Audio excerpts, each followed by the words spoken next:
Recorded live in the studios of Brewer Street Mafia. This is a Red Dog Bread production.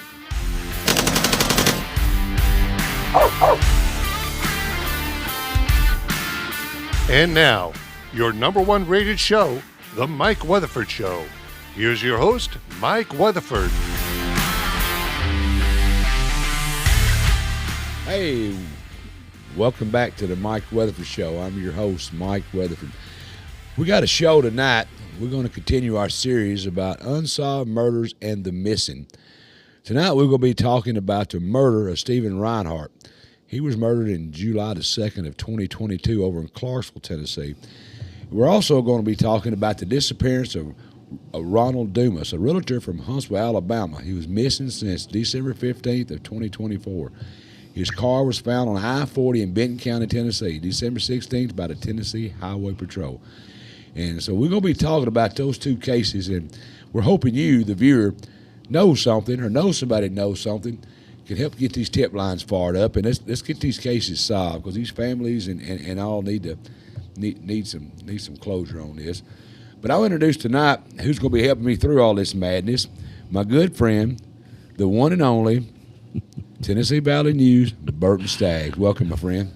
Hey, man, how are you? I'm good. Good to have you back, brother. Yeah, it's good to be in Paris, Tennessee.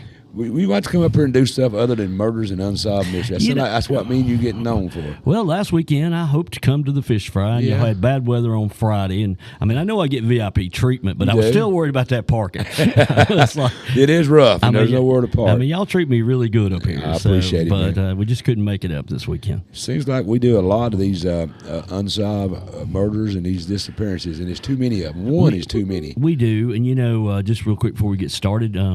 As Amelia said, today's 22 years since Tabitha Tudor's disappeared. Yes. 3 years ago today, we were all sitting right here in Paris, Tennessee, when Vicky White ran off with the inmate down in Alabama. I mean, it's we're starting to get a history. We're starting to get a history, and it's we've been doing this a while, and I'm looking forward to it. By the way, we might have some new listeners, watchers tonight. I wanted to say hi to Molly and Maggie and Reagan and Nene and all these people down my way. Yeah, hey, welcome. We need all of them down in that area. That's God's country down there. Well, almost God's country. Yeah, it's close. I'm right on that line. Yeah. If when Jesus comes back he's going to come through Paris. He told me that other day we was talking. Jesus is going to come through Paris. Yeah, he said he'll be here. That's where he's going to come back to, is Paris. That's God's country. Better leave a little room for Jesus. That's right. All right, brother. I appreciate you coming out here, man. It's great to be here. All right, I'm joined tonight by three people, really. One of them needs no introduction. It's Amelia Courtney from Murdered LBL. She's zooming in with us tonight. Amelia, are you here? I'm here. Hello. Nice to have Thank you. you for having me. I appreciate it.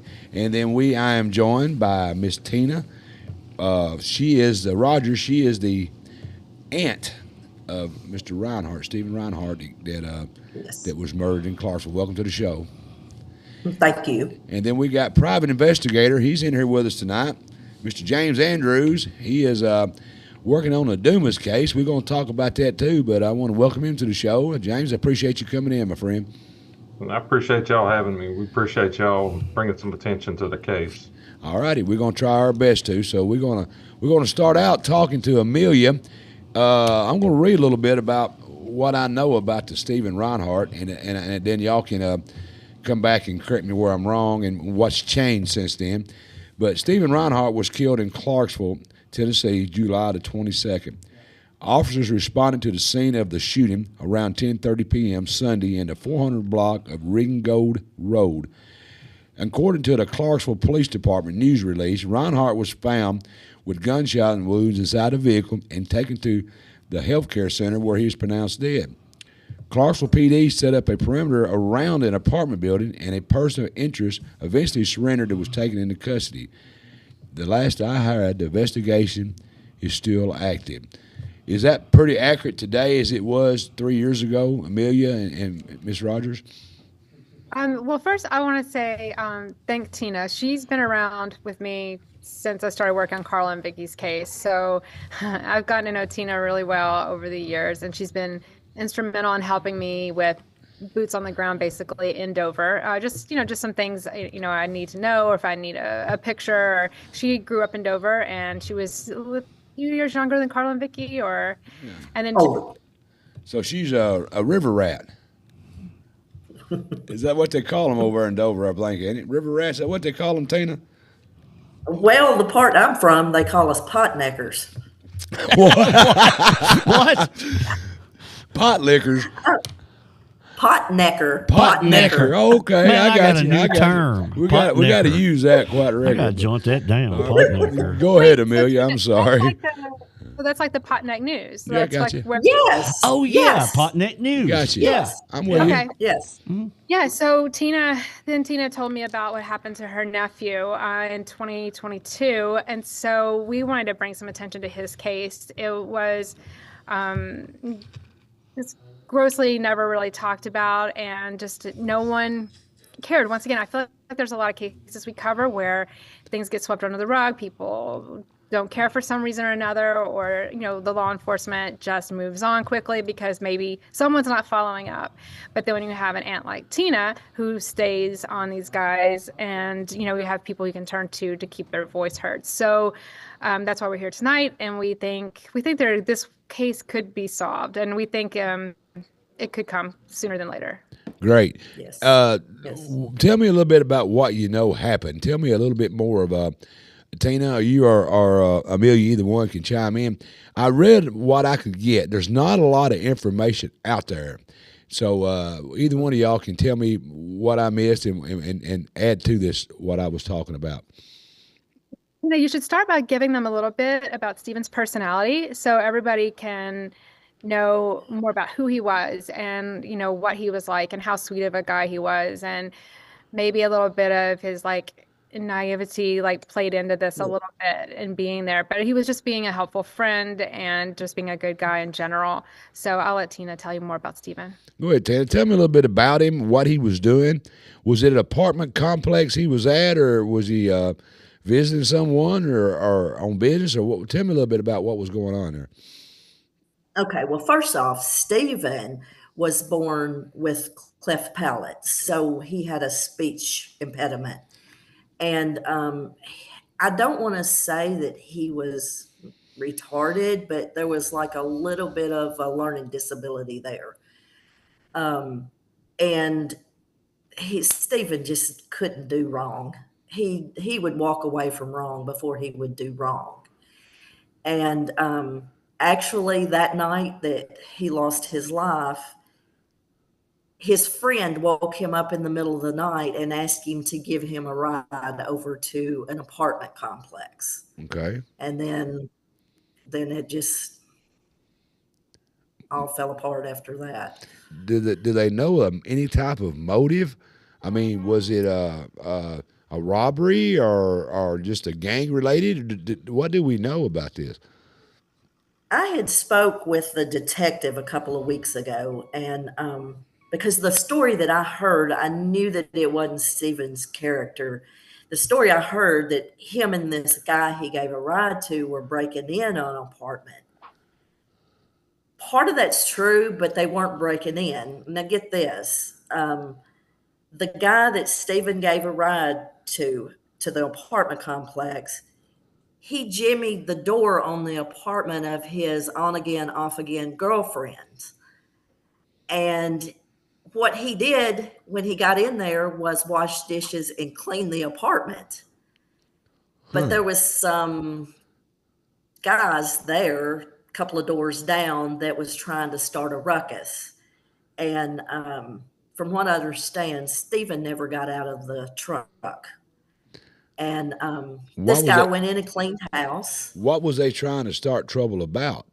Was it it over a girl? They were trying to accuse Steven's friend of breaking and entering. Okay. I mean, technically he kind of was. Yeah, I would say if he jimmied the lock, that's breaking and entering. Yeah. Yeah. But he didn't go in there for mischievous intent. He went in there to clean his girlfriend's apartment. Right. I almost laughed when the detective told me that. Right. But now, let me ask guys. Was his friend shot also? Or No. Was he around during the shooting? Did he witness it? Well, from what I understand, he got scared and ran. Before the shooting or When after? the guy, the friend, Yeah, before the shooting or after the shooting? He ran. I guess kind of all at the same time. I got you. When Okay. it all took I was place. trying to get the picture in my mind. When the friend left the apartment, the guys started back up again, trying to pick a fight or whatever. So the guy just walked over and got in Steven's truck. And the detective told me that he don't think that they were shooting to hurt. They were just shooting to scare. But I think they were shooting to hurt. And the bullet penetrated the tailgate of the truck and went through the cab and hit Steven in the back. And the guy, when that happened, the guy jumped out and ran off. His friend did. Right. So he was in the vehicle when the shooting first happened. He was there inside the truck. He never got out of the truck. But I wanted to say that the story that we knew prior to Tina just now reaching back out to police and trying to get some more answers was that Steven was called in the middle of the night to take his friend to the apartment. And what we understood was that it was a break-in. And it was what we thought, or what Tina's thought all these years, or for these last few years, is that Steven was unwillingly helping a guy maybe break in or rob this apartment. Well, as she's saying, it turns out that this guy wasn't a bad guy either, or, was there to do something nice for his girlfriend. I don't know where she was, Tina. I don't know if she was at work or where she was. Was they boyfriend and girlfriend, or had they broken up, or? They were on again, off again, and I'm not sure if they were on again at that time or not. I'm just trying to figure why the neighbors, if that was his girlfriend, why they would have thought somebody was breaking in is what I was wondering. I mean, that's kind of okay. Go ahead, Amelia. And I guess what I want to know too, Tina, is what are they saying about the guy? So if obviously they know these neighbors shot, why isn't there more of an investigation going into if there was one guy, two guys, three guys? I don't know how many guys were in that apartment, but why can't they now be held accountable for, even if it's unintentional manslaughter? Maybe they were just trying to, scare them away or run them off. I don't know what happened right then, but I don't understand why there's not more pressure on these guys. I know there was a gentleman that was arrested.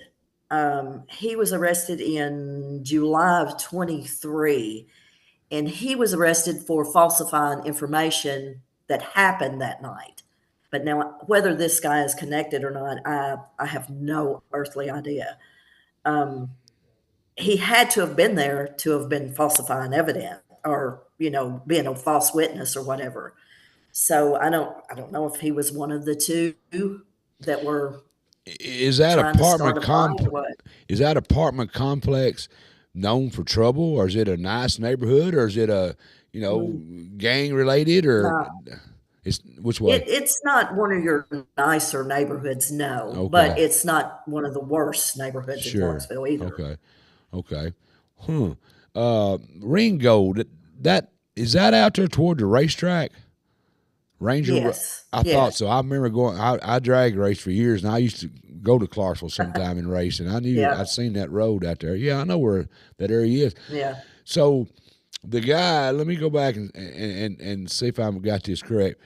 Steven and his friend, he woke up, his friend wanted a ride to the apartment complex, and he gave him a ride, and Steven stayed in the truck, and his friend went up there and just broke into the house and was cleaning and washing dishes. And the neighbors that lived in that complex thought he was breaking in. They had a few words. Is that basically where we're at? Correct. That's what. And it ended up with Steven getting shot and killed. Yes. And they don't know who done the shooting. I mean, the neighbors, it's pretty evident it come out of one of those neighbors that was arguing, I would suspect. Correct me, James, if you want to chime in, you can. That kind of sounds like that would be where the suspects would be from. Is that not something, James, in your years of police work, that you would think that's where the shooter probably came from? I mean, that definitely seems like that would be the first place to start looking, to start questioning folks. Yeah. Have they done that? Anybody know if they what? There's nothing been happening in this case since July of it's been a year and a half ago, they arrested a guy for falsifying, and nothing come out of that. No. So what is the police saying happened? What is their theory that happened to Steven? Pretty much Steven was just innocent bystander in a wrong place, wrong time kind of scenario. But from what I understand, that the detective is kind of waiting on, he did not elaborate on this to me, but he said there was one piece of evidence that he was trying to get, and he said that there were several cases that were coming together.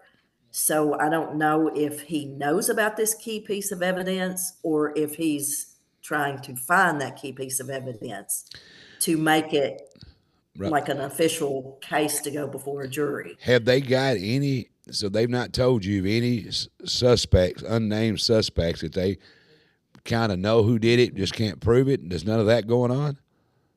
That's pretty much what he told me. Okay. He didn't give me a name or anything, but now, how old was Steven? How old was Steven? He was 39. Okay, so he was old enough to know that he shouldn't have been in that neighborhood. So you said he was nothing mentally wrong with him. He just a little, what word did you use? Slow, maybe? Yeah, he was just a slow. I mean, he knew right from wrong. Right. But he was just probably just trying to help someone. Now, his friend his friend that he helped, was he a troublemaker? Did he have a past? Was he a thug, or was he just another guy?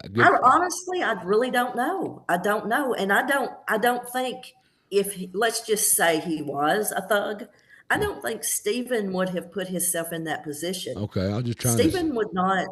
I don't think Steven was capable of telling lies or doing wrong. He would walk away from, those kind of situations. So if he felt like this guy was doing wrong, Steven would not have waited on him. I got you. There's no doubt.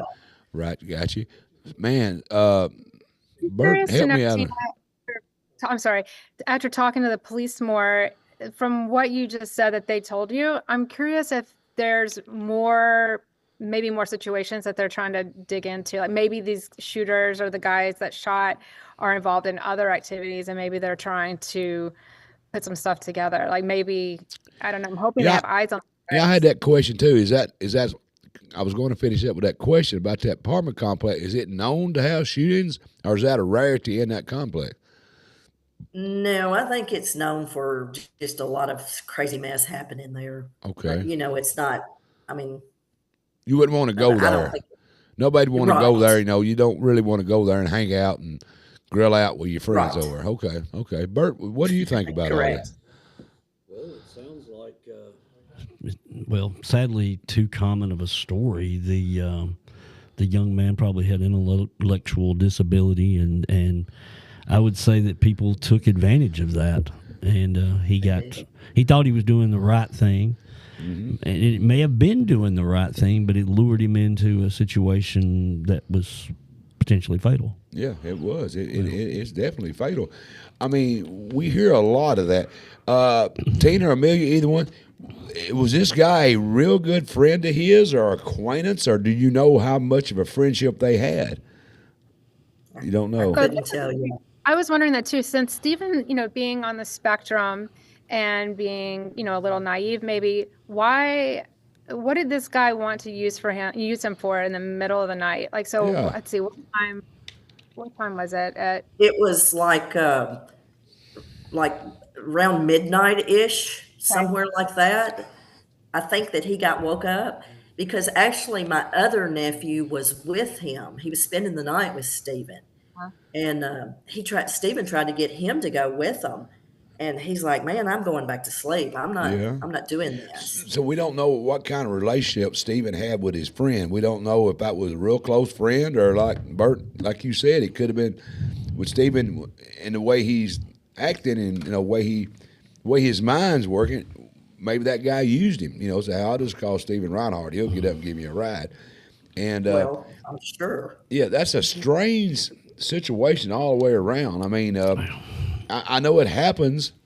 A normal kid trying to help someone goes to a bad part of town in a bad neighborhood in a bad apartment complex and gets shot and killed. I mean, I mean, I don't mean this in any disrespectful way, but it sounds like just an innocent bystander to a event. Yeah. And that's just simply it. He was an innocent bystander, and he apparently was maybe trying to leave. He saw something happening, and he said, "I'm getting out of here." And it was. Did he ever get out of the vehicle? Do y'all know if he stayed in the truck the whole time, or did he get out and go in the house and help him wash dishes? Well, according to the detective, he told me, he said, I'm more than sure Stephen never got out of the truck. So I don't know if Stephen was napping or what. So how long, the time frame, they got there around midnight, you say? Yeah. How long was they there? I mean, how long did it happen over a 10-minute, or I don't know how long it took to clean the apartment. I don't know whatever went on, but is it an hour-long situation? I really don't know. I'm trying to think what time we got the call that night. It was like maybe 3 o'clock that night. I don't remember really the exact time. So he was there a couple of hours before he was killed. Yeah. That's horrible. James, in your years of working as a policeman, does this case sound kind of familiar? I mean, is it something that you would hear as a police officer? It does. I wouldn't say, that's not necessarily common, but yeah, I've heard, similar stories. I was a police officer in Huntsville for almost 13 years. So, right. We have a lot of, just random, right. Shootings over the years. It's odd to me, obviously, that it's still going on this long for y'all and that, not having any answers. Especially at an apartment complex, people talk. Somebody knows something. Several people know something, and then, even the ones that weren't firsthand witness are usually in the know because everybody talks, and so that's odd. I'm kind of like, it is odd. Not bashing the police by no means, but could it be that it happened in an area that we've all kind of agreed that it's not a bad area? It's just, what do you want to call it? Whatever word we want to call, it's not a good way to put it.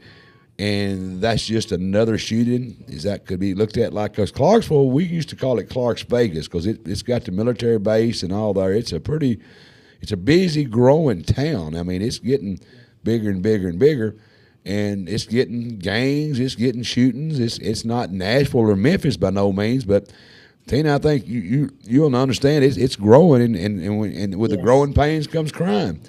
So I'm wondering if that could be, James, as a policeman, would you think they just say, well, that's just another shooting in a bad area, neighborhood, and the people don't talk, and they kind of clannish in that area, they don't speak out? Do you think that could be a case of that? I mean, it could be, and obviously I'm not familiar with that case. I have absolutely no firsthand knowledge of anything. But it could be one of those things where they look at it, or maybe a bit in the beginning, especially, they might have been looking at it as, hey, this guy was over here. He drove somebody over here to break into an apartment, and I don't know how they were treating it.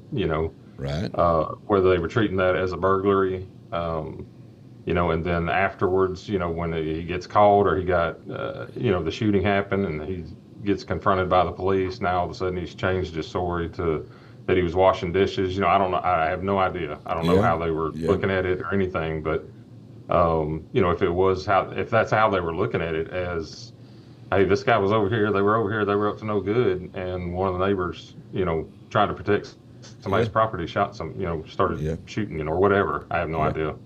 Yeah, I thought about that as well, Tina. I thought about this guy that called Steven. I just find it weird that he would call Steven in the middle of the night to pick him up, to take him over to his girlfriend's house, and knowing she's not there. I don't know. There's something fishy about that, but you still can't put the blame on him, no matter what was really happening in that situation. Let's run down a rabbit hole. We don't know this guy, the friend that carried him over. Stephen and him was friends. There was no meanness. No, they had not been in. There's no way that friend is the one that pulled the trigger, are they? No. Okay. No, he was in the truck with Stephen when it happened. Okay. And so somebody just followed that guy out after they seen him breaking in an apartment, and he was there an hour or so, and this guy probably gets in the truck, says, "Steve, let's get out of here," and they run out the door. But that's what's odd is they was there for over an hour. Why didn't that shooting happen up there during the park? I understand, Ted. That's got to be frustrating. I don't want to add to your misery by no means, but it's frustrating as hell because I can't make head nor tails out of this, and I don't understand. Is that all the information? When's the last time you talked to the investigators about this? About 2 weeks ago, actually. So, go ahead. Because it bothered me so that the story that I had understood had happened, I couldn't make sense of it because I knew that Steven wouldn't deliberately break into someone's apartment Right. for malicious intent. I knew that wasn't, Steven couldn't do that. Right. It's not that I say he couldn't. I don't think he was capable of doing wrong. Mentally, okay. Yeah. Right. Yes. He just would. He was the true turn the other cheek kind of person. Right. He didn't want no part of it. Did he have a job? Did Steven work somewhere? Yes, he worked on post. He worked with a contract company that did the mowing and landscaping and Right. that kind of thing on post. Okay. He had other friends, so he had and he was known to be just an average guy that was I don't like to use the word slow, but for argument's sake, I'm going to use that word. Just known to be a good guy, kind of slow, that sounds like people might have used and took advantage of. Would that kind of... That did happen. That happened many times with Steven. Yeah. Because he felt like, if somebody was hanging out with him and he was the one buying the food and the snacks, they like him more. That was his friend. Yeah, I got you. He didn't realize that they were hanging out to use him. Yes. Yeah, there's always one in every group that yes. kind of wants to fit in, and I'm sure with him being a little slow, I hate to use that word, but I don't know what other word to use. I'm going to use it again. Being a little slow, and they probably took advantage of that. And Steven's seen it as, hey, I've got friends. It don't matter. I've got friends, and there's one in every group of friendship that we as children, back when I was a kid, we always used them, and they do the crazy stuff like pulling pranks. They'd be the one to do it, or moon somebody. They was the one to do it because they done it because they wanted to be part of it. You know what I'm saying? I feel like that's kind of how Steven was. Yes. But I'm very surprised that after the neighbors was there. It ain't like it was a stranger done the shooting, or it evidently come from the neighbors that confronted them for breaking in the house. And I don't know how many it was. Do you know how many people was involved in that argument they had? Was it 2 or 3, or do you know? The detective kept saying a couple, and to me, a couple is 2. It is. So out of a couple of people, that's more than likely where the shooter came out of. That group of people that was confronting the friend that was washing dishes. I mean, that's a hell of a thing to be doing, to get somebody shot over washing dishes. Do you believe that story? Knowing Steven the way I know Steven, I could honestly see something like that taking place. Well, I mean, Steven might not have known what was going on. He might not have known that the shimmy was. He just might have thought he was in there talking. I mean, well, this is true. Yeah, I mean, anybody's theory is as good as the next one with what we're hearing. But I'll admit, when the detective told me that the guy went in and cleaned up and washed dishes and whatnot, I giggled. I couldn't help it. I mean, who breaks in a place and cleans up? Well, I'll leave my door open if anybody wants to come to my house and clean out. You ain't got to shimmy the door. Just tell me you're coming. I'll leave the door unlocked. But I mean, Amelia, James, both, that's kind of odd is a word to use, is it not? Somebody help me out here. Well, I can't grasp that idea. I mean, I think it's just a simplistic thing. You think it is that simple? Something happened near that apartment, the neighbors, them, whatever. And hold on, this is a good question. Because the guy goes and gets back in the truck and they're turning to leave, so... That's what they claim. Right. Did the guy that done the breaking in, did he know the people that was arguing with him? Was he friends with them or acquaintances? I mean, he had a girlfriend living in that complex. Did he know these people? I'm really not sure about that. I couldn't tell you on that. We're really just kind of getting started here because, it's happened and Tina had the wrong story. Someone had given her all wrong information. But now that Tina's gotten back, just talking with someone that is actually helping her out, this police officer's done a good job of filling her in on what he knows. And the story is completely different than what Tina had known in the last few years. What did you hear? The information that you got was wrong. Did it come from the police department or just come from just the talk of the town? I guess you could say the talk of the town, more or less. Well, it wasn't. Yeah, that usually is wrong. I mean, yes. most 9 times. I just couldn't. The story that was told, I just couldn't see or visualize Steven doing it. It was told that Steven and this guy were trying. Well, I probably don't need to tell it. It might confuse the whole actual story, right? No. It was told that Steven and this guy were breaking in this apartment and they were taking turns trying to jimmy the door with cards or whatever. And that's possible. Well, it may have been, but I still can't see Steven doing that. Okay. Steven would have known that was wrong. And well, if he knew the friend, he may have knew the girl and knew she lived there. Had he been there in the past, or is that the first trip there, or do you know? I don't know that either. Okay. There's a lot of unknowns, but the Clarksville Police Department, at least you're getting some updates as of a couple of weeks ago, correct? Yes. So it's moving, and there might be some new information you said that they might have coming out? Yes. Okay, so they're not giving up. Correct. Good. It's not just one of those deals where, it's going to go into the unsolved file folder and put in the cabinet and shut the door on. Well, they're working on it, but it's going to take somebody that knows somebody or that rumor mill. And a lot of times the rumor mills are they're just rumors and just conspiracy theories, but some of them rumors, they start from some fact. And maybe someone put that back on the screen, the tip line for this case right here, if you would, Kevin, and there you go. Clarksville, Montgomery County Crime Stoppers. It's 931-645-8477. Look, you can do this anonymously. There's a link right there you can click on and just send it in. When you get on that site right there with Crime Stoppers, if you know anything, I mean, if it's just a rumor, right now with this case where it's at, there's no such thing as bad information, Bart. No, there's not any information any of the viewers has got. Just call in and tell them, even though it's something you heard that somebody said they heard, it doesn't matter. Right now, this family would like to get more information. Bert, I mean, yes. Where do we go from that? Well, I mean, that's about all you can do. I mean, we keep going back to the fact that they went there.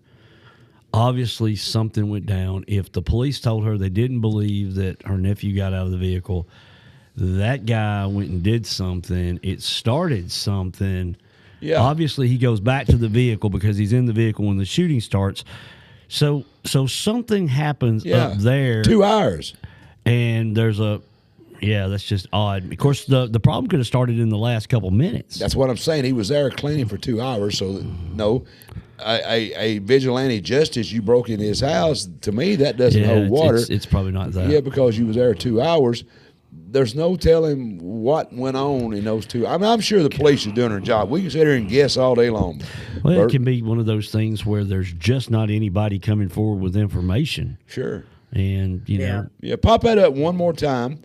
And if you would, the Crime Stoppers, there you go. I'd like for the viewers, no matter what you know or what you hear, what you've heard, or I guess you can call with your own conspiracy theory. It doesn't matter. But let's get these phones ringing.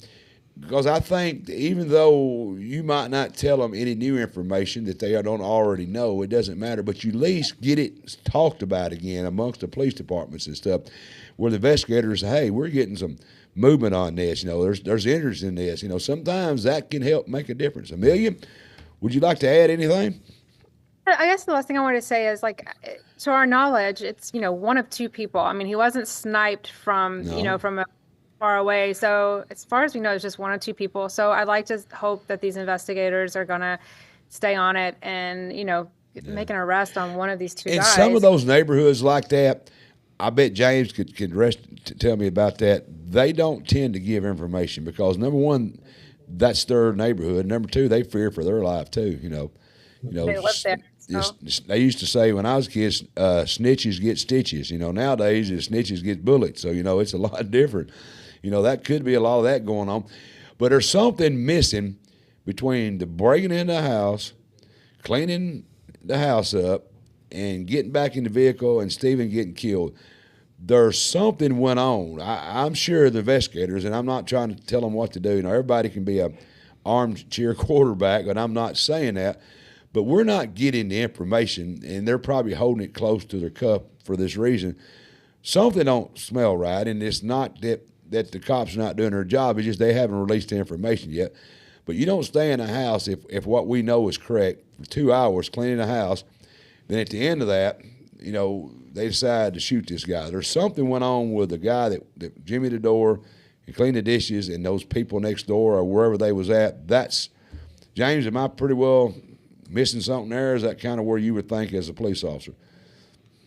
Yeah, my first thought just hearing that story is that, it doesn't make sense that he was in there for that long and nobody called the police. So maybe it was, when he's coming back out of the apartment, all of a sudden a neighbor sees him coming back out of the apartment. Maybe the girlfriend's at work. They know her car's gone. They know she's not home. That's a good point. So they confront this guy coming out of the apartment.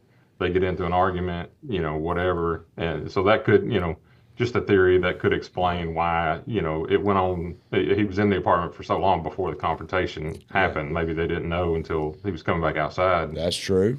And in their mind, they might have been thought they were doing good. I'm stopping a burglar. Yeah. And that could be what some of the neighbors, could still think that. So maybe that's why they're not saying anything either. That's true too. We really don't even have anyone to tell us that the guy, I wish we knew his name. I don't know his name, that was with Steven. What if he was like over their apartment? Like, what if the three of them had, a deal, a conversation, a confrontation, like whatever happened? Like, what if he wasn't just in that apartment the whole time? What if he was in the apartment with the neighbors? That could have also been a possibility. There's a lot. That's a deep well and rabbit holes galore. But let's hope and pray that the police department is working on this case. And Tina, I want to tell you that we hope that this show has helped some. I hope they light up the tip lines. Like I said, in the police department, when they start getting tips on something that says, hey, we getting some movement, let's go back and reinvestigate this. Keep it in the spotlight. And doing little shows like this is good to keep it in the spotlight. And my viewers, if you know anything or hear anything or after watching this and you got your own conspiracy, call. Because I think getting the tip line lit up again, I think might make the police go back and really look at this case again. I don't know. But Tina, Godspeed to you. And thank you so much. Thank you. I appreciate this. Thank you for coming on and hope in a small way maybe we can help his family, because I know they need some closure. That's horrible, to lose a family member like that. There's no good way to lose one, but it's just sure not a way to lose one. Senseless. That's right. Amelia, what's moving on to Carla Atkins? We're going to put that up there again while Tina talks to me. What do we know anything about Carla and Vicky? We know anything going on? Well, I think people think it's kind of dead in the water, and that's not true at all. It's definitely moving. The FBI and TBI both are working hard. They're doing more interviews, and I think that this might be our year. And that's what I was saying earlier. Their 45 years is coming up in September since they were taken and killed. And so we're hoping to really do something big this time. And just let me know what we can do to help. Bert and I'll say it for Bert. Bert, I guarantee we'll be there to help you what we can. And but all right, I want to thank you, Amelia. Don't go nowhere. You can hang out with this next show we got. There's a tip line right there for Amelia. We got tip lines everywhere. If anybody wants to call this about the Carla and Vicky case, or about this case with Mr. Rinehart, Steven, if you want to call on this tip line, there's tip lines everywhere. It's anonymous. Just tell us a little bit about what you think, and Tina, I'm sorry. I hope we helped a little bit. But we're going to take a commercial break. When we get back, we're going to talk about the Ronald Dumas case. This is a realtor out of Huntsville that he went missing. So we're going to take a commercial break and pay the bills. We'll get right back. We're going to get in on this case and find out. James is the investigator, private investigator on this case. He's going to tell us what he knows, what's going on. So we'll take a commercial break. We'll be right back. Boom.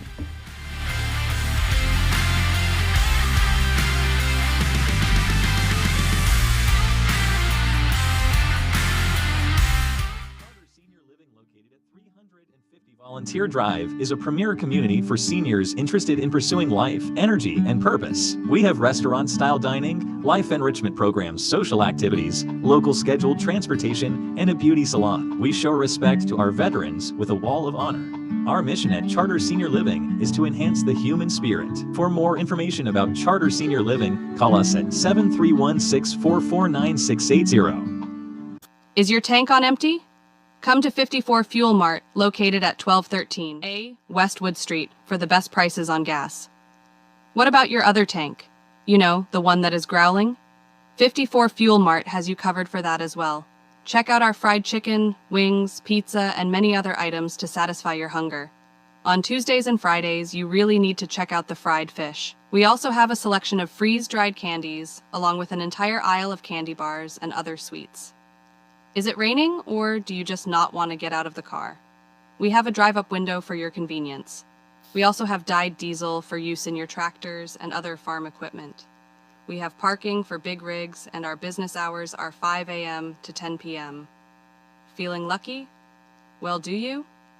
We have scratch-offs, and you can try your hand and the TN Lottery while you're here. 54 Fuel Mart, located at the Westwood Y, Paris.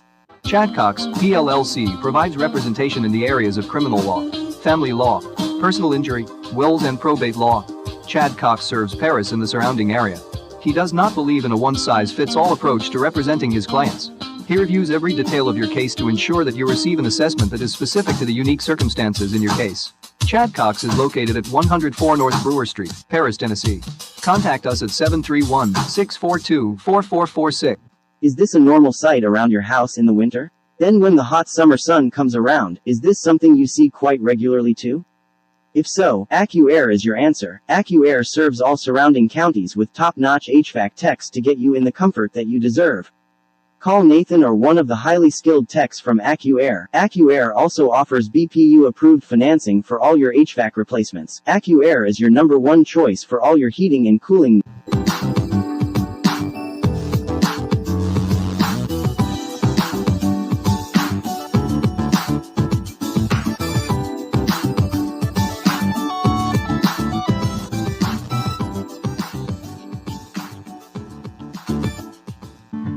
The Downtown Event Center is available for parties, meetings, or family get-togethers. The center comes with spacious seating and an area that will help make serving food easier. If you are having a birthday party, this is definitely the place for you. The Downtown Event Center is located at 107 South Brewer Street. Contact Jessica at 731-642-4992 to make your reservation.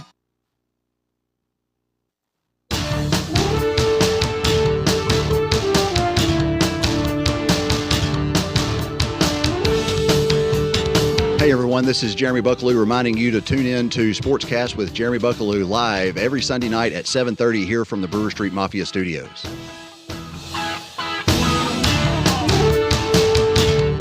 Buckaloo. All right, folks, don't forget, next week, right here on the Mike Weatherford Show, I have special guests Julia Hill and Stacy Freeman. They're from the place called Global Citizens Adventure Corps.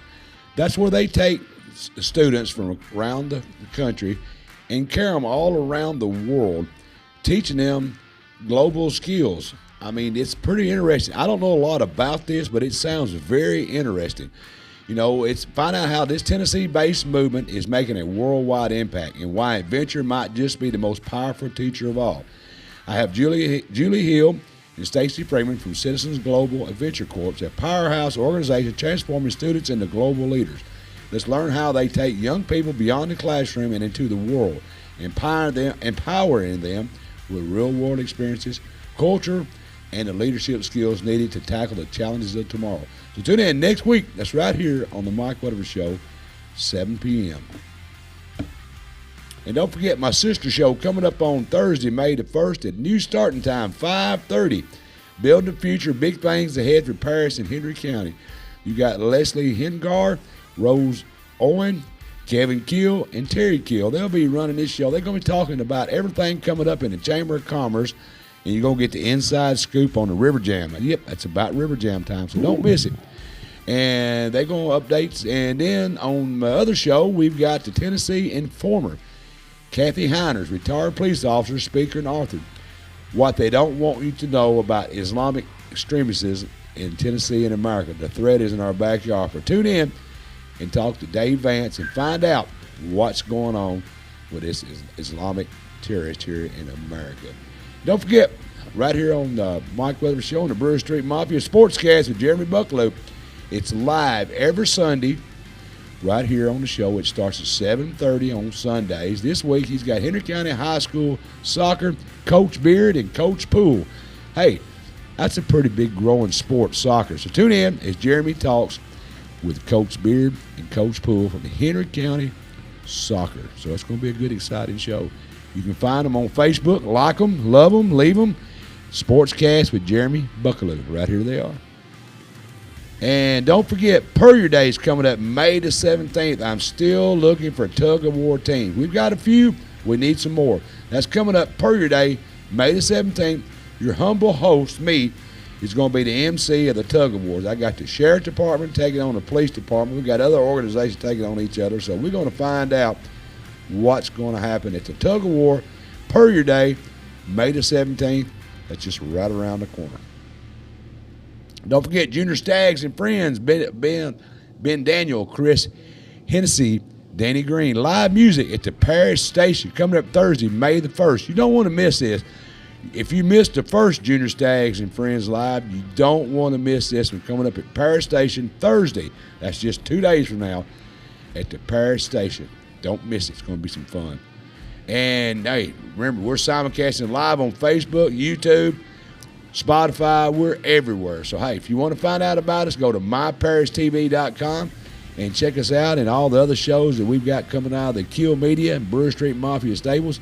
Got to be something that you need to find out about. Tune in and find out. And don't forget, Between the Rivers, Dinner on the Grounds, fish fries, coming up Sunday, May the 18th. Live music. And they moved on me. Live music. Catfish, Hush Puppy. There it comes back. It's no cash back purchase. Consider a donation to nonprofit, the Friends of the LBL. Take in or dine out. Take out or dine in. And it's Brandon Springs over there in Dover, Tennessee. They're flopping around. I can't keep up with it. Anyway, don't forget, they got a fish fry coming up at LBL May the 18th. 11 a.m. to 2 p.m. Don't miss it. Get your tickets now. All right. So we was talking about Steven Rinehart. He was murdered in Clarksville, Tennessee, back in July the 2nd of 2022. So now we're going to move on. We're going to talk about Ronald Dumas. He was from Huntsville, Alabama. Earlier in December. Oh, let me make sure I got my notes. We got it backwards. I don't know what it is. Anyway, we're going to bring in Mr. James Andrews. He's going to tell us. He's a private investigator, been sitting in through his other show. I'm going to welcome him back. Welcome back, James. And we're going to talk about what you know about this Ronald Dumas. And tell me a little bit of background of who you are, what you got going, and how you got involved in this case. So I'm a former Huntsville. I was a Huntsville police officer for almost 13 years. I did narcotics investigations toward the end of my career. I left there toward the end of 2023 and started doing private investigations, focused mainly a lot on criminal defense work. And then, of course, I started seeing the Facebook post and a few media reports about this case and ended up getting involved with this a couple weeks after he went missing. What all do we know about this case? Who was Ronald Dumas? Give us a little background about who he is, what he did, just a little bit of background of what we know about this gentleman. So Ronnie's he's 37. He's got 3 kids. He's got a son and 2 daughters. He lives here in Huntsville. December the 15th, we know, a few things. We know that he dropped his son off at Chuck E. Cheese, and then he went home. He lived in an apartment here in Huntsville. He went home for a few minutes, and then toward the end of the night, later in the night, I think about an hour later,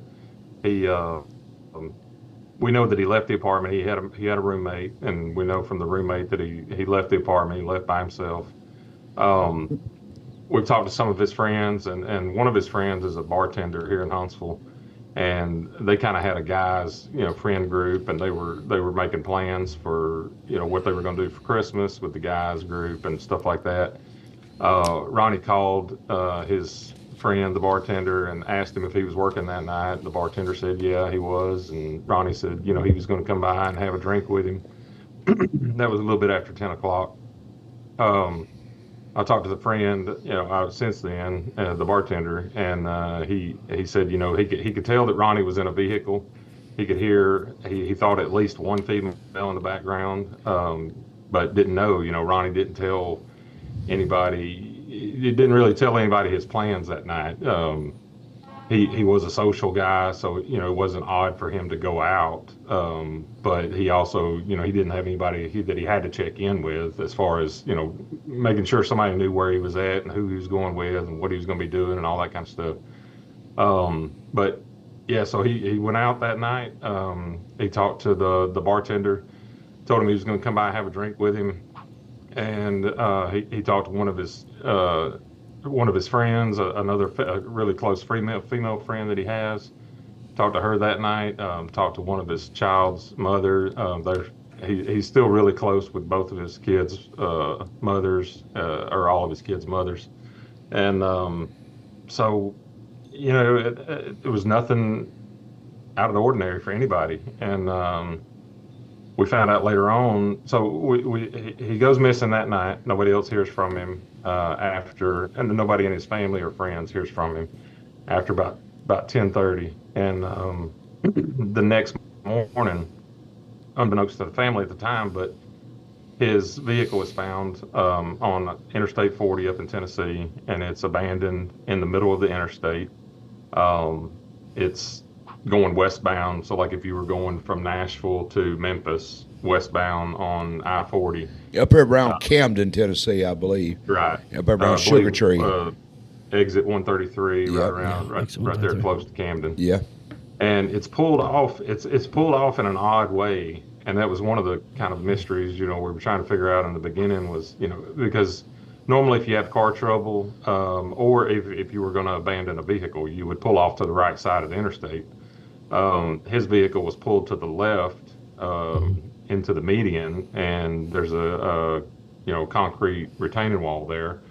And so you couldn't even get the car all the way off of the interstate. And so part of the vehicle was sticking out into the left lane of traffic and causing a traffic hazard. And so somebody called that in, reported it. A police officer showed up, saw that it was a traffic hazard, and impounded the vehicle. They didn't, obviously, at that point, they didn't know any better. They didn't know anything what was going on. That was about 6-something in the morning. It wasn't until a couple of days later, I guess the impounding company up there, they sent a certified letter to the registered owner's address, and Ronnie had used one of his kids' mothers as was his address that his mail was still going to, and so that's how they found out about the. How long was that car abandoned? Did they know about when they started getting reports of that car? What time? From what I understand, it was pretty. The officers got there pretty quick, so it was around 6:30 in the morning. So we figure from 10:30 to 6 is where. Okay, he last time seen around 10:30, and then at about 6 in the morning, 5:30, 6 o'clock, 6:30, probably an hour time there. James is when his car went missing. So the cop got there pretty quick. Okay. Yeah, from what I understand. How far away is Camden from Huntsville? So I have mapped out, and I was just working on this the other day. I have mapped out a route that we were pretty sure that at least the route that we think his phones went that night. Now, whether he was still with his phones at that time, can't say for sure. But the route that would have taken, that the phones would have taken that night, is about 5.5 hours from where he was at in Huntsville to the route that it went, and then up. And then now that's going all the way to Memphis. Routed that all the way to Memphis. Yeah, I've raced in Huntsville, Alabama. It's not a 5-hour trip from Paris to Huntsville. You got to go right past where he was at. I thought it was about 3.5-hour trip, but time gets away from me. Yeah, but it didn't. It didn't go a direct. They didn't go straight. Right. Okay. Right. It didn't go a direct. So they got pingings on his phone. It kind of sets the route. Right. Right. Did he go by any houses or stop any? It doesn't mean. Go ahead, Megan. No, not that we know of. We did get, after I came onto the case, started learning, more about things and stuff, and then we got information about where his one of his last purchase that he had made, and being at a liquor store here in Huntsville on University Drive. Yeah, they said right here his last seen on surveillance footage entering a liquor store with 2 women on December the 15th. He left the store with them, appearing unharmed. Dumas' car was found on Interstate 40 in Camden on December 16th. His phone was also tracked heading south from Memphis on the 21st. So there's a picture of him. That's the last known photo of him, correct? That's correct. That's the last photo that we have of him, right? And that's the last one. What's this about his? And that's a still photo that we took from the surveillance video. Gotcha. But they say his phone was pegging south of Memphis. Yes. Yeah, it got turned off at some point. So after his car was left on the interstate, the phone kept going for I think it was 77 miles. Kept going toward Memphis. Right. And at some point got turned off. And then at some point got turned back on south of Memphis somewhere, a few days later. James, got turned back on for a short time and then turned right back off. James, wasn't that in like North Mississippi, if we can talk about that? And that what they think? Yeah, from what I understand. South Haven area? A little further down, I think. To Tunica then. Yeah, kind of in between. Yeah. Yeah. So there's nobody knows the 2 women. Did they get a photo of the 2 women in that surveillance? Because it says he was seen with 2 women. Is there a picture in that? Did they get a picture? Yeah, we didn't release the photo of the women because investigation. When we first got the video, I called one of the investigators, and because we didn't want to do anything that was going to mess up the case. Sure. But we were trying to get these girls identified. The family looked at the video, friends looked at the video, and nobody knew these girls. And so we were going to release it, but they asked us not to. So we've not released the video, but we do know, and I think it's common knowledge now who those girls were. Right. We were able to get them identified. One of those girls has since passed away. Which is a whole nother. Since December, podcast. She's passed away. Yeah, she passed away January the 11th. Man, that's quick. Was it drug related or? I think they're still waiting on the results to come back. Initially, I think it's been called an overdose. Right, okay, wasn't a murder. The family and there's a brother. I believe one of her brothers is very adamant that it was not an overdose, and they think that there was foul play in that one also. Can you put them 2 girls and Mr. Dumas together? Is that Ronald? Was they known to know each other? So, not that we knew of, but we do now know that he had at least had prior contact with one of the females in the video, and they were obviously together that night. And and you can see from the video when the video does finally come out, right? It's not they're obviously together. Yeah, not a hostage situation. Yeah, right? They're comfortable. Right. Ronnie's kicked back, chilling, leaned up against the counter. You got two women with him. One of the girls is picking out a 2-liter Coke because they're going to go have mixed drinks, and then they pick out a bottle of Hennessy, and so it's they were planning on, as far as Ronnie knew, they were planning on having a good time that night and hanging out. Obviously, I think that those girls and their acquaintances had other plans, and I think those girls were setting him up. But as far as Ronnie knew, everything was fine, and he paid for the alcohol and the Coke that they bought, and they left. James, you might not be able to say, but in reading the article, were the two women, the Quintarius White and the Kira Clark? No, Quintarius is a guy. Okay. Quintarius is a guy. And Kira Clark she was not either one of the girls in the video. Okay. And we can Sabrina Chambers, she's one of the ones that's wanted. She's one of the girls in the video. She's in the video, Sabrina Chambers. Okay. Are they known to be bad people, or are they just average people? Just got it. What do we know about them girls? Does that might tie into? Are they known to be troublemakers or thugs or what? So Sabrina reminds me of the case that we were talking about earlier in the podcast with that guy. She's kind of slow. She's been diagnosed with some mental health issues. She's on medication.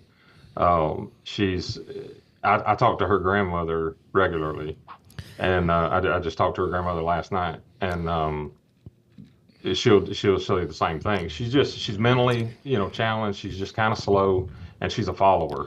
So she got into this lifestyle and got around the wrong people, and she's just a follower. And I think these folks from Memphis. She's the only one from Huntsville, Sabrina Chambers, right? And that is the connection between Memphis and Huntsville. Is she got in associated with this group from Memphis, and they were coming down, and I think they were probably using her for her apartment here in Huntsville, and they were using it for prostitution, and these guys were using these girls, and that's what they do, and they look for the vulnerable girls that are a little bit slow. So so it's a gang related deal. I don't know what gang specifically they would be associated with, but I do know that it's a group. It's like it's when you call it more of a, I don't want to call it a syndicate. It's kind of like their motive. It seems like from what I've seen, and syndicate and gang the same thing. And if I'm not mistaken, from Sabrina's grandmother, she's been missing ever since. Is that true? So Sabrina went missing. I believe she was reported missing by her grandmother January the 19th, 18th or 19th. Right. That's another wing story. That's a long it's a wing. But we do know that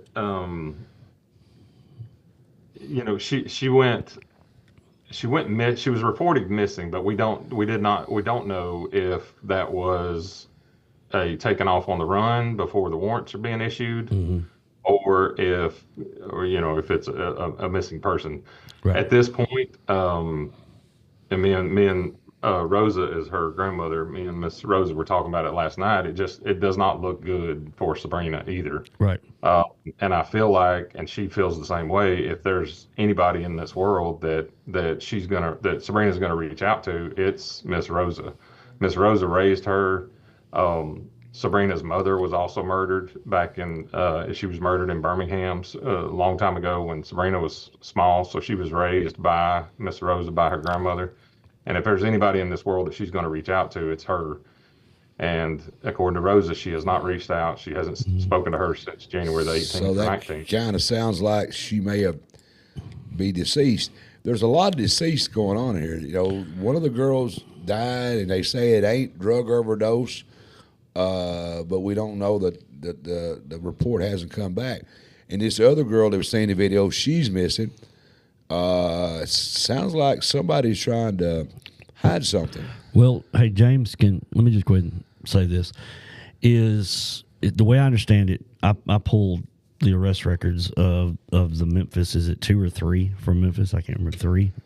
4 of them. Four from Memphis. Memphis 4. Yeah. Let's just call them the Memphis 4. They pretty have a standard operating procedure. It looks like they look like that. They come in, they find a mark, they kidnap the mark, they force them possibly into prostitution or whatever. What the hell? A baby for ransom, or forced a mom into prostitution while keeping her child.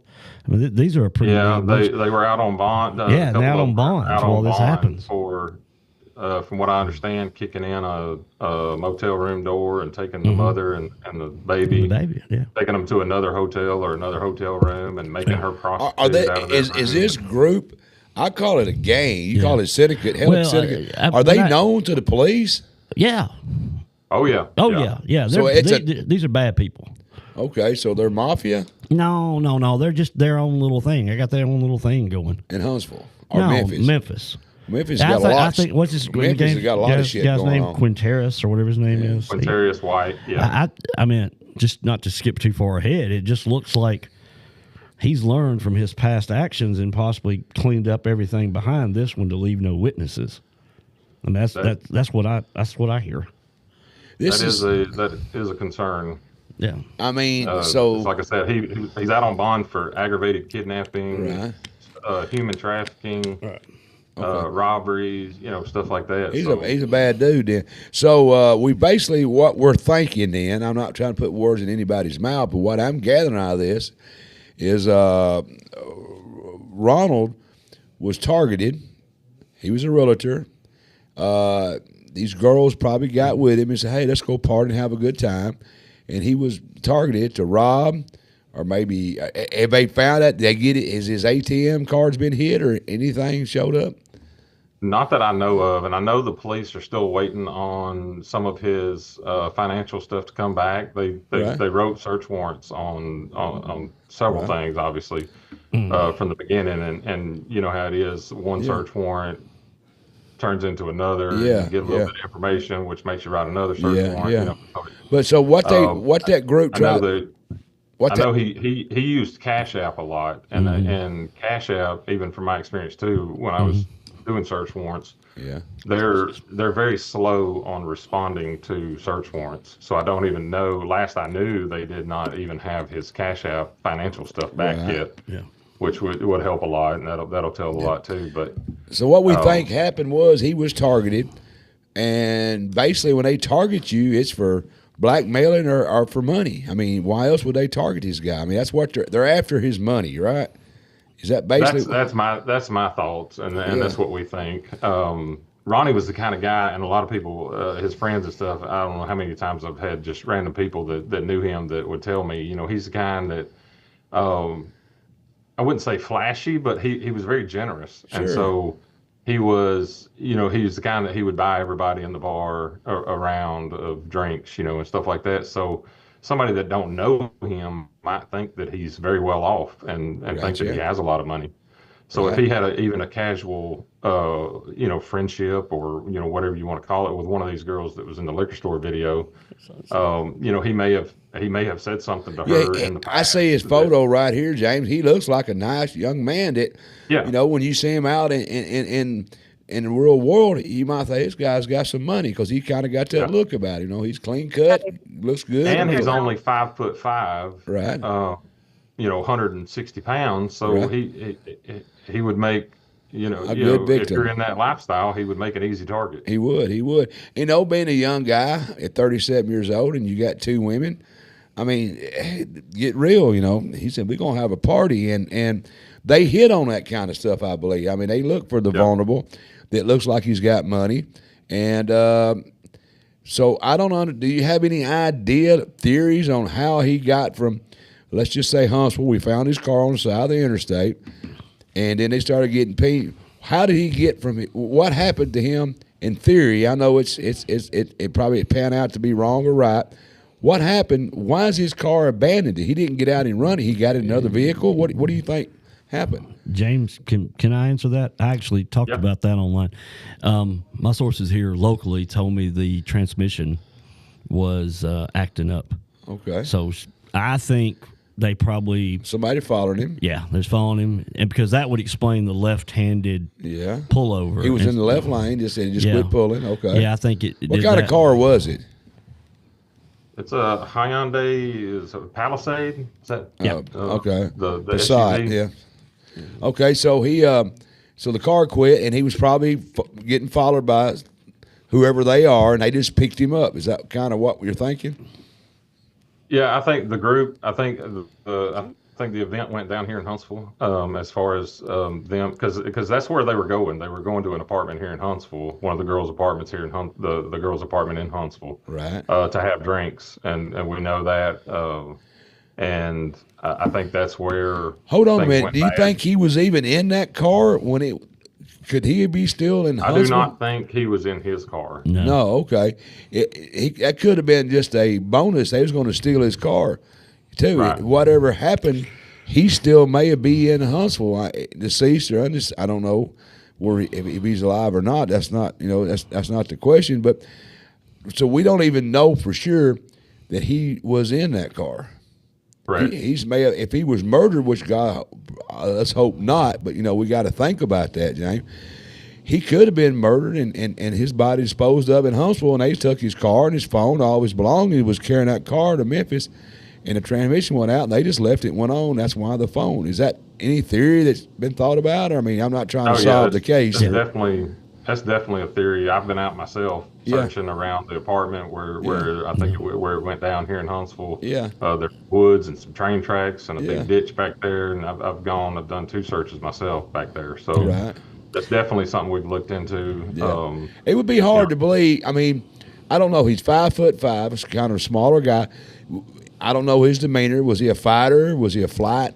Was he fight or flight? They said he was very kind-hearted, but I've talked to several people who've said that if somebody tried to put their hands on him, he'd fight, or tried to take something from him, that he's going to scrap. He's going to he's going to be a little scrappy. That kind of makes me think, and I'm not saying nothing. I'm not trying to solve the case, but I'm just trying to let the audience know that there's a lot of scenarios in this deal. It sounds to me like that they may have possibly they knew what was going on, and he fought, and they killed him, and they got his car and his phone, which that's what they grabbed, them damn phones and your credit cards and your bill phone, and just headed to Memphis. That's where their home is. And the car quit, and they just abandoned it, got in the car and went on down there, and hey, his cell phone, they turned it on, looked a little bit, and turned it off, and no more pings from it. It's not showed up anywhere since then. Pings on his phone. No, not that I know of. One of the girls, I think she has a prior case for taking a John that she was a prostitute, taking a John and making him withdraw money and stuff like that. And so it could have been a situation like that where they were taking him up. They tied him up. And, we're going to take him up to Tennessee and. Make him, because they're associated with Memphis and with Jackson, Tennessee. Right. Yeah. So they were gonna take him up there, and make him withdraw, cash or whatever. Sure. And, we just don't know. But they ain't got back all the information on his credit cards or his debit card or anything. So that sounds like, Burton, it was just a pure old prostitution ring he got caught up in, and. God forbid it just happened to end up in Camden. It just seems like, and not to speak, it's hard not to say something. It just seems like he probably got lured in by a prostitute. The plan was to rob him, but I keep thinking about the guy from Memphis, Quintarius or whatever his name is, and I can never say it right. I can't say his name. I got him. After looking at his rap sheet and after some conversations and talking to people, I just think they probably decided they weren't going to leave any witnesses this time. Yeah, there's Quintarius White and Carrie Simone Clark, both of Memphis. Are they still in jail, James? Yeah, they're still in jail. They were out on bond for similar charges, like I said, aggravated kidnapping and human trafficking and stuff like that. And then obviously, while they were on the run from this case, they didn't show up for a court date, so they ended up having warrants on their previous case. And they got them and put them in jail. Okay. What about so this? Now they're locked up on that. And then I know Huntsville has asked for them to be extradited. Right. Now, And, what about this Dedrick Woodard, Casey Feathers, and Jasmine Braden? Who tie them so into? as far as I know, they were not directly related to anything that happened that night. As far as I know, It says accessory is what I was reading in the report right here, but they were at the house where Quinn and Kira were caught. So that's where those harboring charges come in, with that they were all in the house together when the marshal ran up in the house. But there's a White and a Clark. They're wanted for this, and that's one they're trying to get back into Huntsville, correct? They're the White and Kira, Quinn and Kira Clark.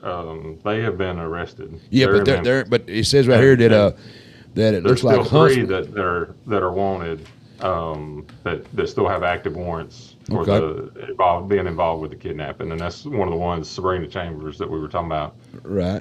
That's also was previously reported missing, and then I'm not sure how he says his name. I've heard it multiple ways, but it's the Toure, Torre, or Tori. I've heard people calling him Tori. Yeah. But I think it's Torre. And then the other female that right. So what other information? It's kind of a I hadn't heard a lot of information. I think you shared tonight has not been released. A lot of it, I don't think, is on the reports on the internet anywhere. I haven't seen a lot of that. I don't know where Bert found a lot of that. I'm sure getting reports, but is all of that available on the internet? What we've been discussing tonight. There's a lot of stuff I didn't know about. I mean, is it just not being reported, or is it unknown facts? I'm not real sure what. I mean, I try to keep up with it the best I can as far as like what's being reported and what's been put out there, but I don't catch a whole lot of it. Right. We've done a couple press conferences here. We've done several interviews with different media outlets and stuff, just trying to get the word out. Sure. And and we were really trying to push hoping to get the word out in West Tennessee and North Mississippi. Because, like I said, 3 of these people are still on the run, and we still need to find Ronnie and find out where Ronnie's at. Where's these people at that's on the run? Where are they? I mean, they could be anywhere. Like you said, Memphis, Jackson to Memphis, in that area? It's easy to hide in those areas until, the U.S. Marshals get involved. But James and I spoke the other day what led this, and I no longer think this unless something happened. Where the car was found is basically directly above where Zach Adams and Jason Autry planned to put Holly Bobo's body. Huh. And that's why I called James, is because when I got to looking at it, and we were working on the Bobo appeal. Yeah. And by fact, if anybody asked, that's May the 19th. And I just looked at it, and I thought, wait a minute. And then, of course, I'd gone back over testimony in my mind and looked at my paperwork, and I thought, and I know what Jason Autry said they planned to do. And then I thought what James and that's why I called James, and I said, wait a minute. This is, and it's with the knowledge now that the transmission went out, right. I doubt that is a thing, but there's just happened to be there. There's down under the bridge, you can go to the main channel, obviously, but there's I don't know what kind of pond you call it. There's a backwater pond to the left under the bridge. Uh-huh. It looks like the swamps in Louisiana. But if I were going to hide a body, that'd be one of the places I'd put a body. But something that I got from a source down in Memphis, I think they've looked pretty heavily in North Mississippi, down in the Delta area and stuff. There's a lot of land down there. Oh, yeah. A lot of places. But so, James, what we think it is John got involved with the wrong people, and they're covering their tracks. They probably didn't really expect it to turn into murder. I'm sure they just wanted to rob the guy and let him go about his business. But it's kind of leaning, and I know the family's probably watching, and I hate to say this, but the facts are it's not looking good. I mean, with him not being showing up and with the people he's dealing with, we all can pray for miracles. We all do, and we want miracles, James. But it seems real hard for this not to be a murder. Is that? Yeah, I mean, we're just trying to find Ronnie, and we've been saying it from the start that we want to find him in whatever form he is at this point. The family just wants answers. His kids need answers. His kids need some closure. Yeah. And so nobody, I hate to butt in, but nobody on the interstate at that time of night, it's still relatively a lot of traffic through there because you got right up the road there, you've got the truck stops and all. Has anybody come forward and said they seen this car stop and somebody pick him up? Has any of that come to the front, or do we know? Not that I know of. I don't know if the police, if anybody has reached out to the police departments, up there or down here about that. Right. But not that I know of. I mean, that would be something if somebody happened. Tell us that date again where his car was found, James, if you would, and about the time frame. December the 15th at 10:30 that night. That was the liquor store. Right. Into December the 16th at around 6:30 in the morning is when the vehicle was impounded. What color was the vehicle? Do you know? It was a dark color. Dark colored. Yeah. Because if any listener out there was on Interstate 40, either coming back toward Camden or headed toward Nashville, about that time frame, if you've seen anything or if you remember seeing a car sitting there, they probably in such a hurry, they probably didn't put the flashers on, James. I was sure they just jumped out and quick as they could and got out of there, I would assume, wouldn't you? I would assume that. Yeah. So if any viewers about that time frame, if you seen anything on the side of the road, that could help right there. Put him in another car. We're going to put your website up. It's megainvestigatorgroup.com. Tell us a bit about your group, James, what that is. So, like I said, I mainly had planned on focusing on criminal defense investigations, and we do a lot of that. Uh-huh. But once I've gotten into things, we do a little bit of everything. We do infidelity investigations. I have worked a little bit on missing persons stuff, but this is my first big missing persons case. What got you involved in this? Because it's in your hometown. Is that what got you involved? Did you have a personal thing or just in your hometown? Yeah, no, I was just seeing Facebook posts and the family posting, Facebook in like, yard sale and in group chats or, whatever on Facebook. And they were frustrated with the police department, and they were frustrated that they felt like the police weren't taking it serious. Right. And me being, relatively freshly from the police department, and I still know a lot of those investigators, I thought, well, I can reach out, I can help with the communication, if nothing else. And that was really all I thought was I would just kind of be a go-between between the family and the police department and just help them get some answers. And I knew that the police would be taking it serious, but I can see how it's not that may not come across to the family. Yeah. Because the family's going to want answers that the police just aren't going to be able to give you right away. Sure. And so, some of the things that were said to the family, and stuff, it rightfully so made them feel like that it wasn't being taken serious. The communication sometimes, James, between the authorities and the families, it can be crude, it can be rushed, it can be short, and it can come across bad. I mean, and I think that's a lot of the issues is communication. Would you think that might have been a little bit of the case here? Yeah, I think a lot of the frustration could have been avoided if there had just been some communication, just some simple communication. Sure. And not, we've told them from the start, we don't expect you to open the case file and tell us, who your suspects are and, what you're doing, and all that. But just tell us that you're working on it. Yeah. Give us an update that, hey, I can't share anything new with you today, but, just know that we're working on it. Yeah. I've told policemen, investigators, and, what I say and 5 pennies gives you a nickel. I want that perfectly clear. But a lot of times, these police departments, and I know it can be local here and in Huntsville too, they deal with this stuff on a kind of a regular basis. and they can get tone deaf to it, and sometimes they can come across in a bad way. And I tell them every once in a while, just pick up the phone and call these people and say, hey, I'm Sergeant so-and-so from the Sheriff's Department. We're still working on this. Just want to let you know that we're still working. Have you heard anything new? X, Y, and Z. And just keep that line of communication open.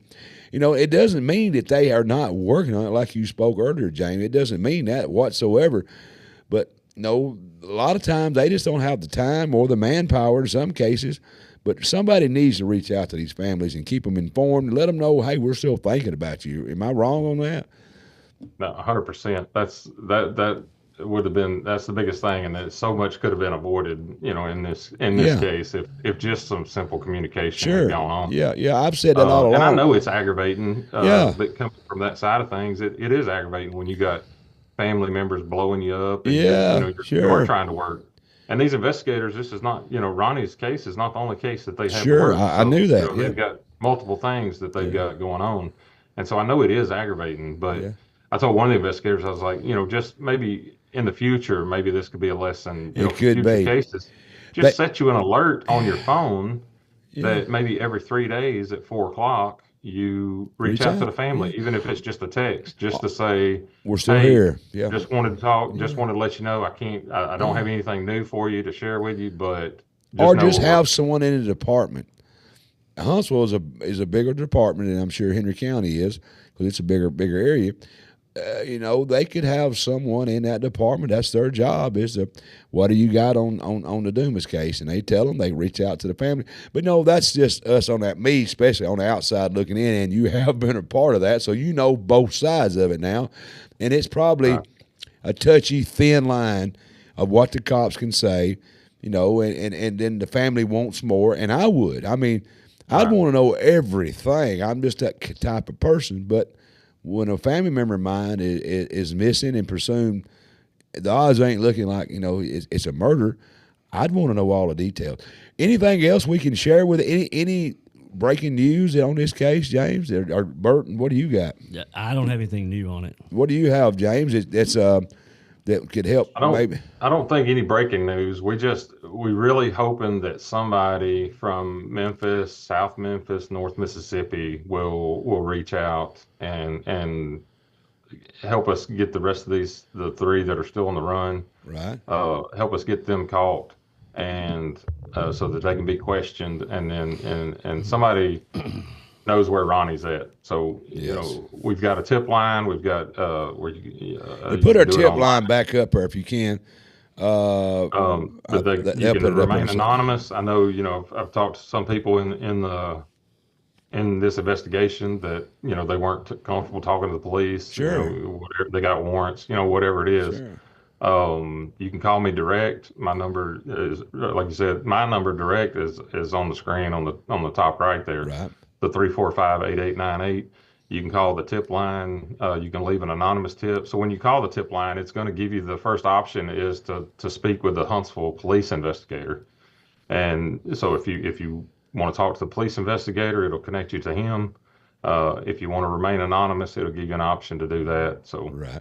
We're just hoping somebody will reach out. That's all it's going to take. These 3 guys, I don't know, they're looking for them, and they need to talk to these guys. Or if you heard anything, these rumor mills, like I said earlier on that other case, a lot of times, James, these rumors start from some facts that gets distorted, or sometimes the rumors can be started by the people that done it themselves. They talk, loose lips sink ships, they used to say.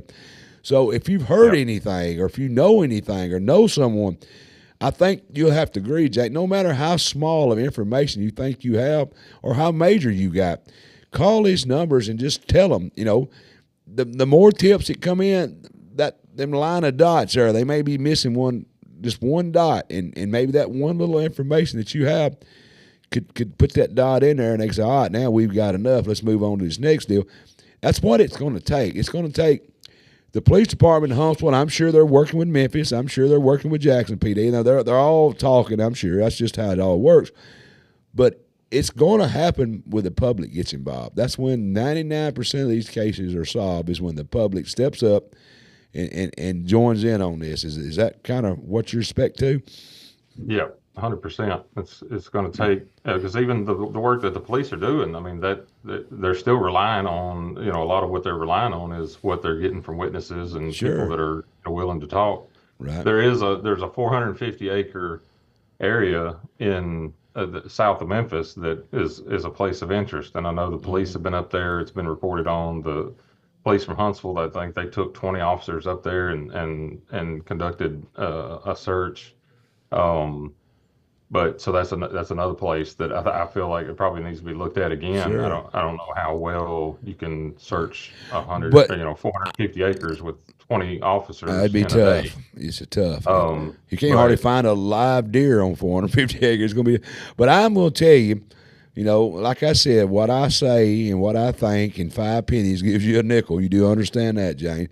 But I don't think the gentleman was in the car when he left Huntsville. That's just my theory, and I want to say that he's maybe been drugged and don't know where he's at. I want to say that's what happened, but I don't believe he was in that vehicle. I think that was just an afterthought. That's just me. Is there anything to lead to believe otherwise, or there's nothing? Either way, he could either be in the car. I have heard that the police have reason to believe that he left Huntsville. Okay. I don't know what that is. Right. I don't know specifics, but I know the focus has been looking for him in the Tennessee, North Mississippi area. Right. Gotcha. Okay.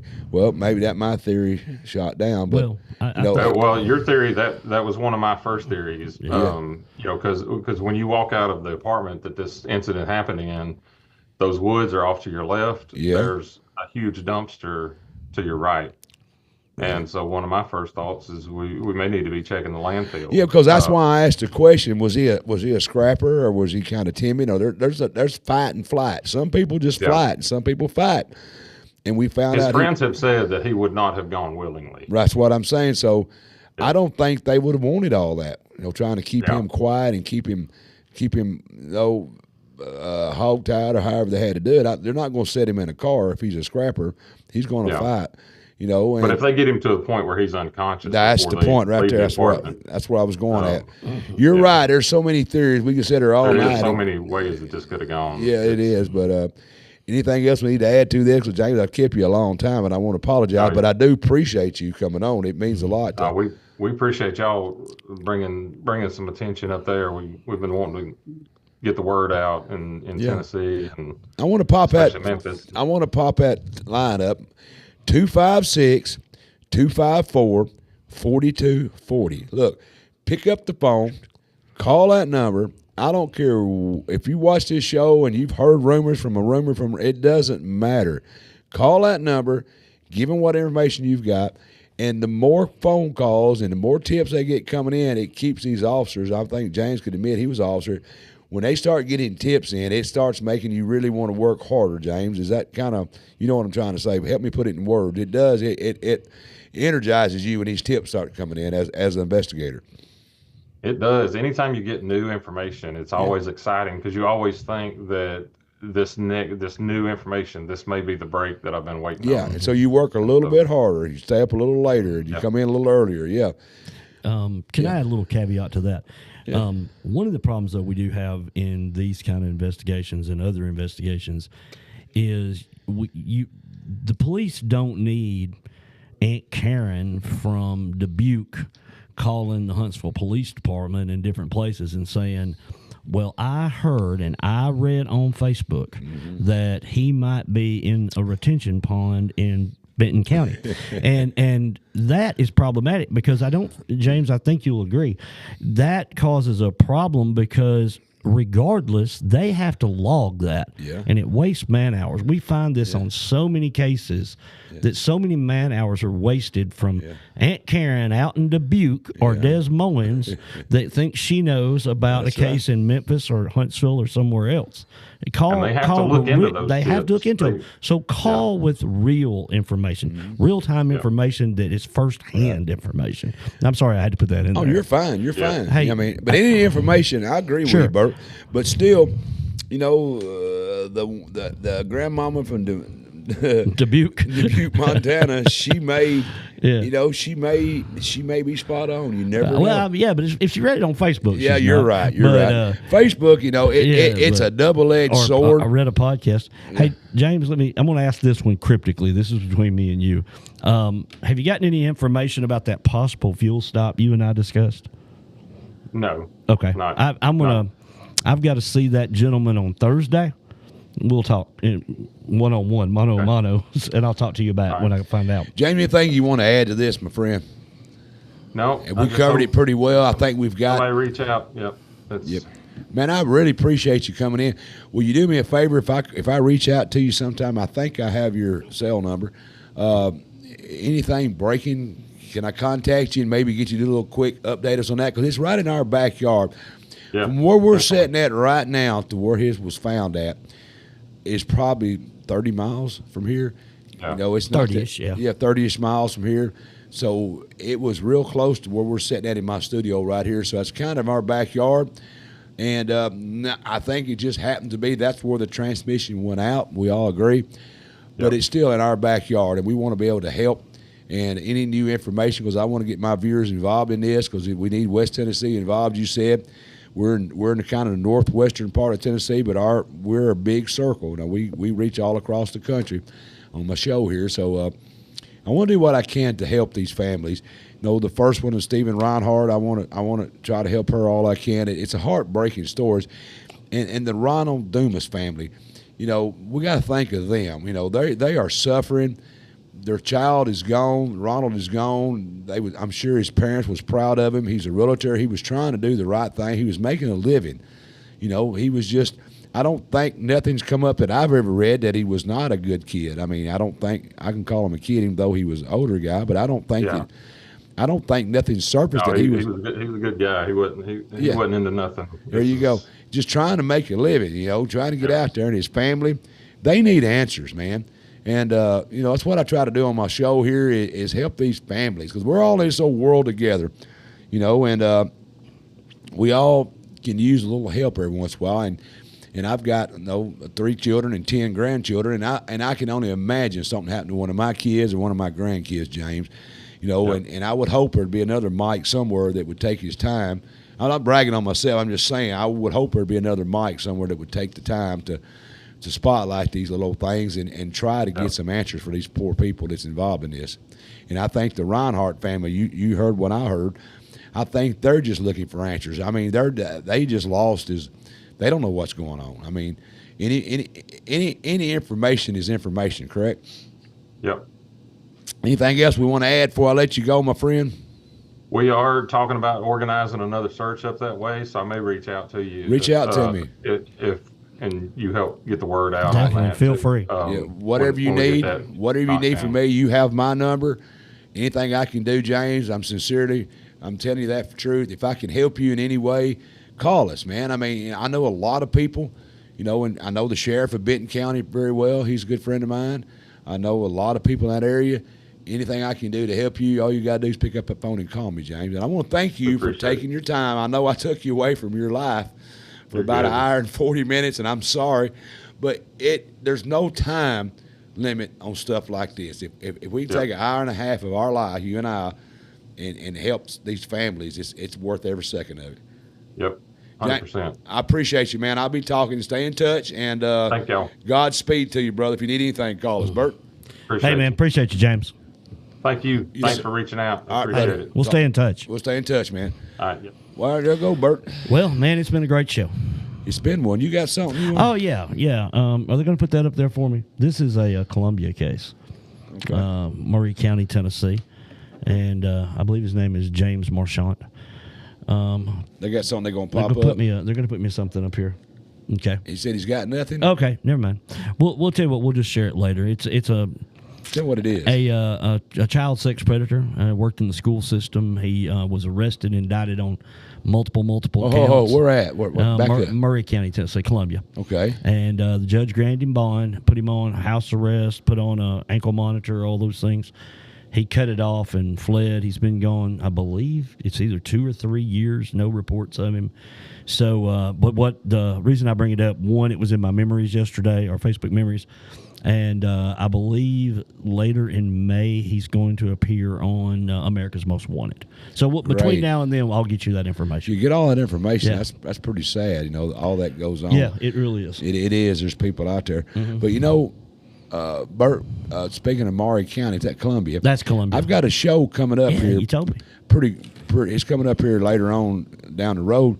About they had a fire at the jail in the 70s, and about 40 to 50 people, inmates, died in that jail fire in Columbia, Tennessee. Got the author of the book that wrote about that going to come on the show. We're going to talk about that. It had to be tragic to be locked up in jail in a fire and get. I'm sure the fire didn't burn them. I think the smoke got them. But can you imagine being behind bars? They're designed to hold you in and can't get out and die. That's got to be horrible. Yep. Bert, we need to do more of these. We will. You know, I want the viewers to tell us. Bert and I have been thinking about doing a little old show off to the side, maybe a little show after dark or something where we spotlight some of the bad stuff that's going on. I think it's a good idea, and I think that I think it's a good idea, and we've talked about how we could format it better and to focus on these cases. Yeah. Cut them into segments. Yes, that may have to be recorded and released a little long, and that's okay too. Yeah, but what needs to happen with you and your viewers and me and my viewers? Sure, you and I we need to join up and let's help solve one of these problems. Sure. Hey, let me tell you, we actually had one the other day. Really? There was a case that out of I think it was Jackson or somewhere, right. WBBJ. They ran a thing about a missing guy out of, I'm thinking, Pennsylvania, right? Yeah. And you know about this? Yeah, he said, I don't want to be found. Yeah, and I know about that one. Yeah. I got all these tips, and they were telling me exactly where the girl lived and where he was, and I called the sheriff, and he said, what you got? I said, well, I sent him a link to the case, and I said, hey, they're saying he's right here. And I said, hey, I don't know what's going on. I appreciate it, though, if you'll go look. He sent a deputy. The sheriff calls him back, says, he talked to Pennsylvania State Police. Basically, he's not missing. You know, it's not against the law. My camera's camera 3, right? Yeah, right there. I can't really look at camera 3, There's right? too many cameras in here. But, folks, y'all need to know that an adult can choose to leave in this country. It's one of our freedoms. You don't have to tell anybody you're leaving. It's sad to say, but you don't know it to your mama. You don't to your daddy. You don't even know it to your spouse. You don't technically, legally owe it to your children. Right. Now, that sucks. I'm not saying that. Morally, but legally, it makes you a sucky parent. I makes agree. you one hell of a sucky parent. I mean, damn it. I mean, you know, you don't have, you're not a good person, but there is, you're adult. Once you're an adult in this country, you can leave. Now, you can't fake it and make it look like somebody kidnapped you. Or collect insurance. Or collect insurance. But you, and law enforcement is under no obligation to tell the family that person is alive or wherever. Yeah, that's sad. I mean, but you know, I had one in either Perry County, Lewis County, one of those counties over there. I got these calls about this guy missing, or as a girl. Talked to the sheriff, and he told me, he said, whoever you're talking to, tell them they're okay. And he and I talked later, and he said he just wanted to get away from the whole gnarly bunch, and he was checking into rehab. He said his family was keeping him in that life, and he wanted out. Yeah. So sometimes should I say mind your own damn business? Well, you just said it. Okay, I did. Because sometimes it's just. I was told that my entire life. My daddy, he'd say, "Son, stay in your lane." My dad, sometimes. I said, "Daddy, what's going on next door?" He said, "Son, mind your business." Back when I was a kid, you mind your own business. Yeah. Because you know, if you mind your business, you ain't got time minding mine. Man, I tell you what. But man, I appreciate it. It felt good to have you back in. It's I know good I to be kept back you too long, but it's great to be back in Gay Patty. It is. I got to head down to the Eiffel Tower. Hey, I got plans to come up here pretty soon, and I've never done a couple things over here at the Eiffel Tower with the moonlight shining down on it. Oh, it's cool. I want to do it. They light it up all the time, too. Yeah. So you need to go over and check it out. Yeah, so. All right, brother, I appreciate you, man. Man, it's been great. Thank you. All right, guys, don't forget now, coming up May the 6th, right here on the Mike Weatherford Show, I have got Julie Hill, Stacy Freeman from Global Citizens Adventure Corp coming in here. It's something you need to watch. They take people, these younger people, and older too, mostly young people, around the world and teach them different things about different cultures around the world. That would be pretty cool. But, you know, you have to do, when you go there and you help these other countries, you have to help what they need. You know, it's a pretty interesting story here. They're going to be in here next week on Tuesday, May the 6th. That's going to be an interesting show. I don't know nothing about this, and I don't usually know much about my guests because it does better, I think, if I come into it dry, not knowing anything. Oh, yeah. And don't forget, Thursday, May the 1st, Good Day Paris is a new time. It's 5:30. They building the future, big things ahead for Paris Henry County. Tune in and find out what's going on in Good Day Paris. And then on May the 5th, 7 p.m., you got the Tennessee Informer. Today you're going to be talking to Kathy Henners. She's going to be a retired police officer, speaker, and author. What they don't want you to know about Islamic extremists in Tennessee and America. The threat is in our backyard. Tune in, find out what that's all about. And don't forget our new show right here out of the Brewer Street Mafia, Sportscast with Jeremy Bucklow. If you haven't done it yet, reach over, find him on Facebook, like him, share him, get him out there. He's still running under the Mike Weatherford Show banner because he still likes a few days being able to get his own web page up and going. So he's running on the Mike Weatherford Show, but he's fixing to go on his own. That's Sportscast with Jeremy Bucklow. Find him on Facebook, like him, share him, and you'll thank me later. And I want to thank all my guests. I think that's the end of it. Yep. I want to thank all my guests for coming in tonight. I want to thank Amelia, Tina, and James for helping us through all this tonight. It's a lot of sad stuff out there in this old country, and we, as the American people, have got to say enough's enough. Step up, do our part, help these policemen, help these families.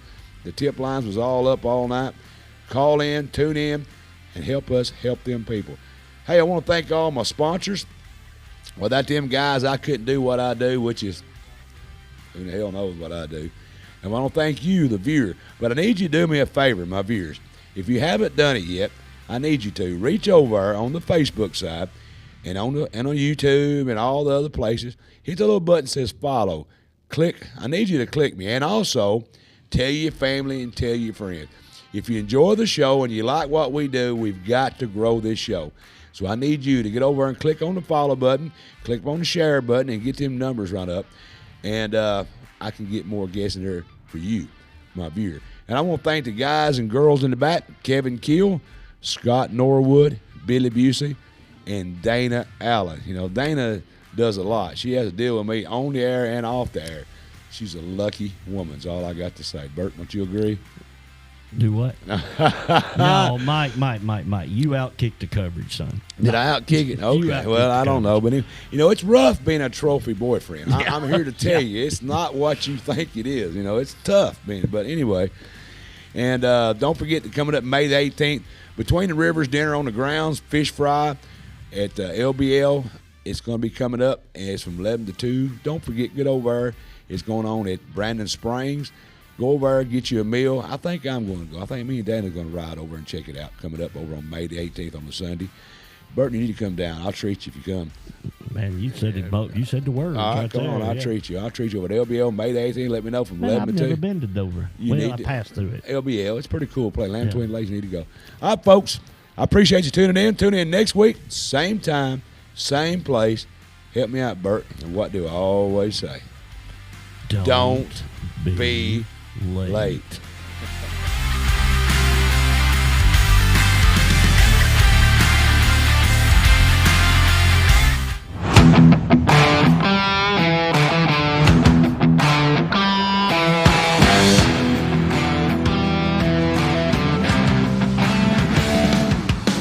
The Mike Weatherford Show is recorded live in the Brewer Street Mafia Studios, downtown Paris. A Kill Media, Brewer Street Mafia production.